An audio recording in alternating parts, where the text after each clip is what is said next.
अब अपना सामान उठाओ और यहाँ से निकल जाओ। मैं तुम्हें नहीं देखना चाहती। ज़मरुद मेरी बात सुनो। क्या सुनो?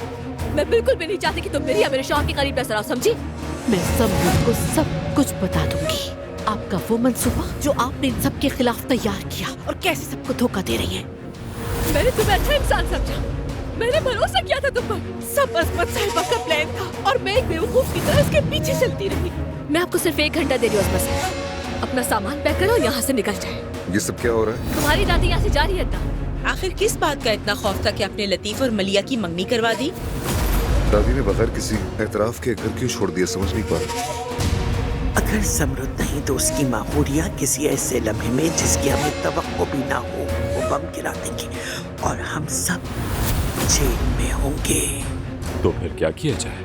ज़मरुद और उसकी माँ दोनों को मार दो।